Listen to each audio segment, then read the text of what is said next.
ইরানের বিরুদ্ধে লড়াই করতে ইসরায়েলকে দুটি যুদ্ধজাহাজ পাঠাচ্ছে যুক্তরাষ্ট্র। নিরাপত্তাহীনতার কারণে শুক্রবার মধ্যরাত থেকে শনিবার ভোর পর্যন্ত 5 বার জায়গা পরিবর্তন করেছেন ইসরায়েলে নিযুক্ত মার্কিন রাষ্ট্রদূত।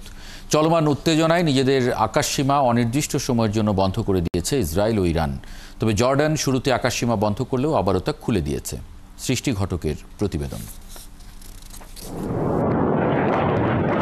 ইরান ইসরায়েলের চলমান উত্তেজনার মধ্যে দুই দেশই নিজেদের আকাশসীমা অনির্দিষ্টকালের জন্য বন্ধ করে রেখেছে।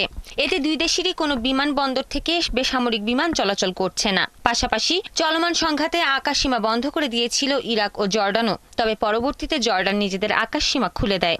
এরপরই দেশটির উত্তরাঞ্চলীয় শহর ইরবিদে আকাশ থেকে পড়া বিস্ফোরক বস্তুর আঘাতে 2 জন বেসামরিক নাগরিক আহত হন।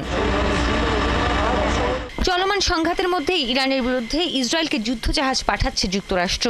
ব্যালিস্টিক ক্ষেপণাস্ত্র ধ্বংস করতে সক্ষম একটি জাহাজ এরই মধ্যে ইসরায়েলের দিকে রওনা দিয়েছে। থেকে শিখরে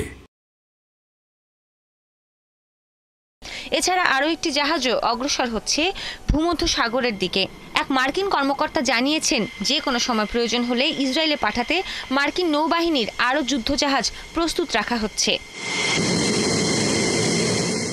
এর আগে ইসরায়েলে নিযুক্ত মার্কিন দূত মাইক হাকাবি শুক্রবার দিবাগত রাত থেকে শনিবার পর্যন্ত 5 বার নিরাপদ জায়গায় সরেছেন। ইসরায়েলে ইরানের পাল্টা ক্ষেপণাস্ত্র হামলার কারণে বারবার জায়গা বদল করেছেন তিনি। এক্সে দেয়া এক পোস্টে হাকাবি গত রাতটি অত্যন্ত উদ্বেগে কাটিয়েছেন বলে জানান। এরই মধ্যে যুক্তরাষ্ট্রের আন্তর্জাতিক সংস্থা বিষয়ক ব্যুরোর জ্যেষ্ঠ কর্মকর্তা ম্যাকয় পিট জাতিসংঘ নিরাপত্তা পরিষদে হুঁশিয়ারি দিয়ে বলেছেন, ইরান যদি যুক্তরাষ্ট্রের নাগরিক ঘাঁটি কিংবা অবকাঠামোর ওপর হামলা চালায় তবে তাদের ভয়াবহ পরিণতি হবে। ইসরায়েলে ইরানের পাল্টা হামলার প্রশংসা করে হামাসের এক শীর্ষ নেতা বলেছেন, আগ্রাসী কর্মকাণ্ড চালিয়ে বিনা শাস্তিতে যে পার পাওয়া যায় না তা ইরান প্রমাণ করে দিয়েছে।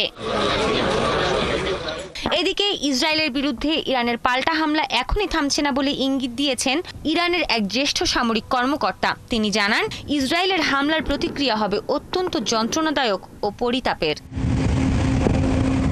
সৃষ্টি ঘটক, ৭১।